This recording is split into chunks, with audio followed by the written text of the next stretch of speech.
ইমুতে আপনার মান সম্মান বাঁচানোর জন্য আপনি যে কোনো ধরনের ঝামেলা কিংবা বিপদ থেকে রক্ষা পাওয়ার জন্য এই একটা সিরিজ আপনাকে মাস্ট বি করে রাখতে হবে আপনার ইমুতে গিয়ে। তা না হলে কিন্তু আপনি যে কোনো সময় মহা ঝামেলায় পড়ে যাবেন। আমরা কিন্তু 99% মানুষ কিন্তু ইমু ব্যবহার করে থাকি। সেই ক্ষেত্রে যারা ইমু ব্যবহার করেন তারা এখন ইমুতে গিয়ে এই একটা সিরিজ করে রাখেন, যাতে আপনি কোনো রকম ঝামেলায় না পড়ে যান। অবশ্যই পেজটিকে ফলো করে রাখবেন, সেটা আমার চ্যানেলটিকে মাস্ট বি সাবস্ক্রাইব করে রাখবেন। তো চলুন কথা বাড়িয়ে ভিডিওটা শুরু করা যাক। সো শুরুতে আপনি আপনার ইমু অ্যাপসটা ওপেন করে দিবেন। ইমো অ্যাপসটা ওপেন করে দেওয়ার পর এখান থেকে আপনার ইমো অ্যাকাউন্টের প্রোফাইলে লোগোর উপর ক্লিক করে দিবেন। এরপর এখান থেকে সিকিউরিটি অ্যান্ড প্রাইভেসি এই অপশনে ক্লিক করে দিবেন। এই অপশনে ক্লিক করে দেওয়ার পর এরকম একটি ইন্টারফেস শো হবে। দেন এখান থেকে চ্যাট অ্যান্ড কল প্রাইভেসি এই অপশনে ক্লিক করে দিবেন। এই অপশনে ক্লিক করে দেওয়ার পর এটি দেখেন ব্লক স্ক্রিনশট ফর কলস এই অপশনে ক্লিক করে দিবেন। সো এটা দেখেন আপনার ক্ষেত্রে ব্লক স্ক্রিনশট ফর কলস এটা এরকম ডিসেবল থাকতে পারে কিংবা অফ থাকতে পারে আমার মতো। সো এটা যদি আপনার ফোনে ভাই অফ থাকে, সেক্ষেত্রে আপনি যখন যে কারোর সাথে ভিডিও কলে কথা বলবেন তখন সে কিন্তু খুব সহজে সেই ভিডিও কলটা স্ক্রিন রেকর্ড করতে পারবে এবং স্ক্রিনশট নিতে পারবে।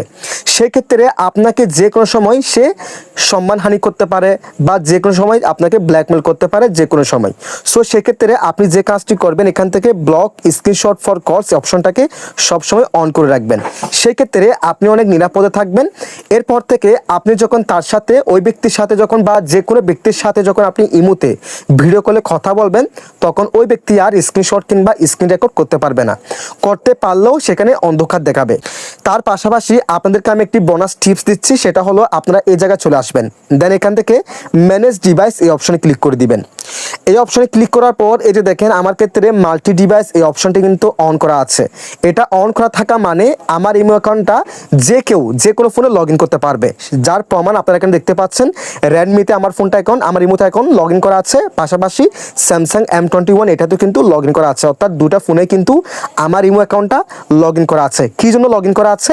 আমি মাল্টি ডিভাইস এটাকে অন করে রেখেছি। অর্থাৎ মাল্টিপল ডিভাইসে আমার ইমো অ্যাকাউন্টটা চালাতে পারবে।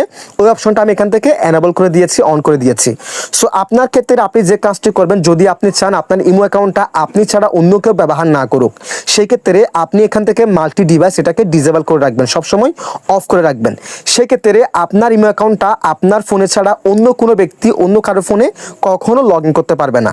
সো আমি এটা অন করে দিয়েছি, বিকজ আমার এই ফোনে কিন্তু আমার অ্যাকাউন্টটা লগ ইন করতে হয় কাজে, সেজন্য আমি এটাকে অন করে দিয়েছি। এবং আমার স্যামসাং M21 এই ফোনে আমার ইমো অ্যাকাউন্টটা আমি লগ ইন করেছি আমার প্রয়োজনে। সো আপনি অবশ্যই যদি চান আপনার ইমো অ্যাকাউন্টটা অন্য কেউ ব্যবহার না করুক, অন্য কোনো ফোনে লগ ইন না করুক, সেক্ষেত্রে আপনি এখান থেকে মাল্টি ডিভাইস অপশনটাকে ডিসেবল করে রাখবেন কিংবা অফ করে রাখবেন।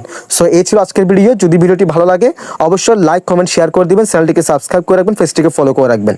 সবাই ভালো থাকবেন, সুস্থ থাকবেন। আল্লাহ হাফেজ।